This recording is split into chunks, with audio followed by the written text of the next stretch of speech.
For every swing, every moment, the Milwaukee Brewers fight. It's not just about hitting the ball, it's about leaving a legacy. One of the most controversial and important of the last few years. I need to ask you for something. If you want to get the hottest news, the deepest analysis, and exclusive insights on our Milwaukee Brewers before anyone else, then do yourselves a favor and hit that subscribe button right now. Turn on the bell so you don't miss any updates. This is your channel made by a fan for the fans. Trust me, you won't want to be left out.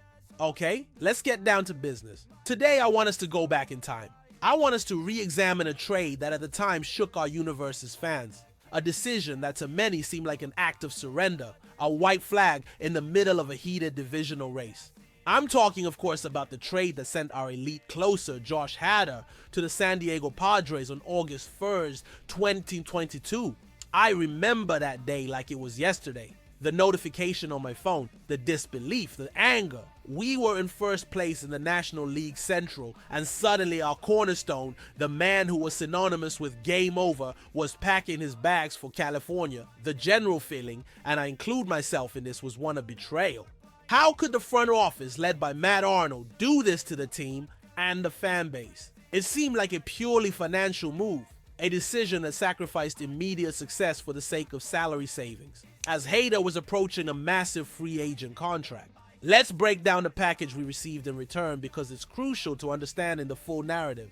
At that moment, we received closer Taylor Rogers, pitcher Dinelson Lamet, and two prospects, outfielder Esteury Ruiz and left-handed pitcher Robert Gasser. On paper, the idea was clear. Replace Hader immediately with another all-star closer, Rogers, and add pieces for the future. But the execution, my friends, was a short-term disaster. Taylor Rogers, who was supposed to be the anchor of our bullpen, imploded. In 24 games in a Brewers uniform, he posted a 5.48 ERA and blew crucial saves that cost us games. He looked shaken, devoid of confidence, and the fan base quickly lost patience. Dinelson Lamet. His tenure was even shorter and more insignificant. He was designated for assignment just days after the trade, without making any real impact, which made his inclusion in the deal seem even more questionable at the time. It felt like a salary matching throw-in. So at the end of the 2022 season, what did we have to show for it? A bullpen in shambles, a team that lost a division lead and narrowly missed the playoffs, and a clubhouse that, according to all inside sources at the time, was completely demoralized. Several players, both anonymously and even in more veiled statements, admitted that the Hader trade sucked the air out of the room. It was a blow to the team's morale, a message from the front office that was interpreted as a lack of faith in that roster's ability to compete for a title.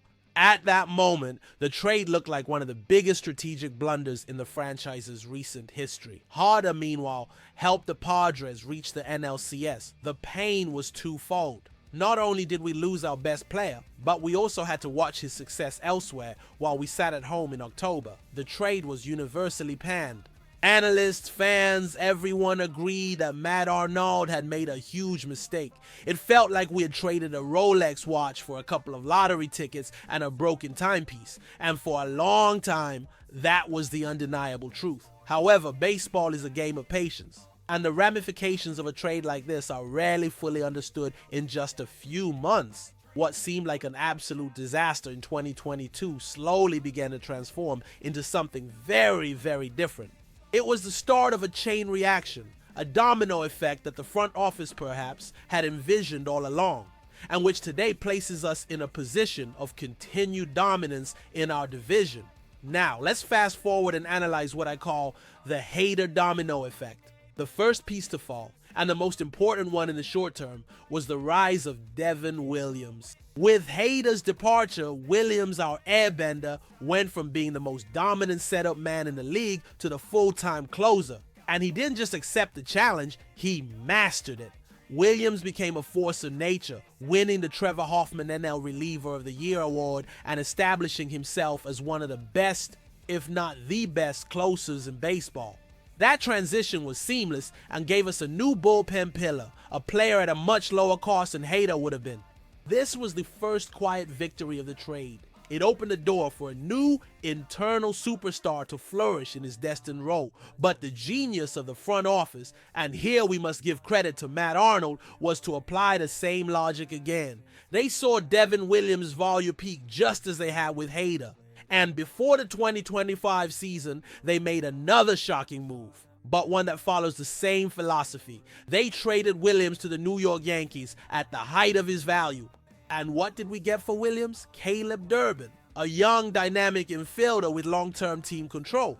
Durbin, this 2025 season, has been a revelation. He's not just a stopgap, he's proving to be a foundational piece of our core for years to come.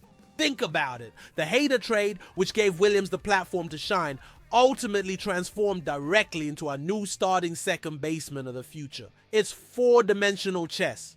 But the HEIST trade tree has even longer and more fruitful branches. Remember Esteury Ruiz, the speedy prospect who came from the Padres. He didn't stay in Milwaukee for long, but his value was crucial.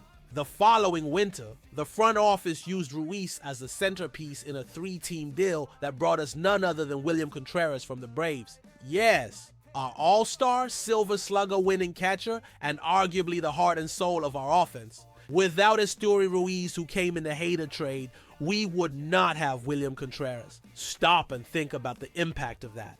That painful move in 2022 indirectly brought us the best catcher in the National League, and it's still not over. What about Robert Gasser, the other prospect from the original trade? He is the last man standing from that initial package. After solid development in our minor league system, Gasser reached the big leagues and has become a reliable and consistent piece of our starting rotation. In an era where quality, controllable, left-handed starting pitching is like gold, Gasser is the direct, tangible result of that negotiation. He gives us depth, quality innings, and most importantly, a very low cost for many years. So let's do the final accounting.